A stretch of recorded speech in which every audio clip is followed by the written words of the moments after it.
But when Christ appeared as a high priest of the good things that have come, then through the greater and more perfect tent, not made with hands, that is, not of this creation, he entered once for all into the holy places, not by means of the blood of goats and calves, but by means of his own blood, thus securing an eternal redemption. For if the blood of goats and bulls and the sprinkling of defiled persons with the ashes of a heifer sanctify for the purification of the flesh, how much more will the blood of Christ, who through the eternal Spirit offered himself without blemish to God, purify our conscience from dead works to serve the living God? Therefore he is the mediator of a new covenant, so that those who are called may receive the promised eternal inheritance, since a death has occurred that redeems them from the transgressions committed under the first covenant. For where a will is involved, the death of the one who made it must be established. For a will takes effect only at death, since it is not in force as long as the one who made it is alive. Therefore, not even the first covenant was inaugurated without blood.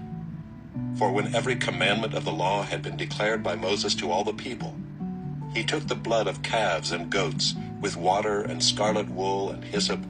and sprinkled both the book itself and all the people, saying, "This is the blood of the covenant that God commanded for you." And in the same way he sprinkled with the blood both the tent and all the vessels used in worship.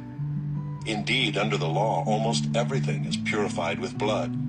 and without the shedding of blood there is no forgiveness of sins. Thus it was necessary for the copies of the heavenly things to be purified with these rites,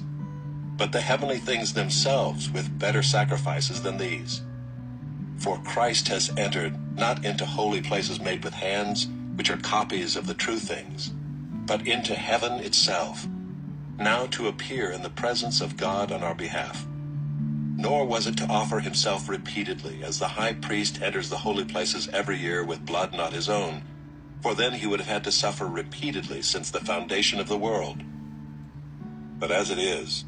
he has appeared once for all at the end of the ages to put away sin by the sacrifice of himself.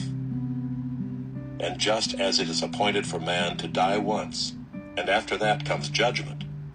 so Christ, having been offered once to bear the sins of many, will appear a second time, not to deal with sin, but to save those who are eagerly waiting for him.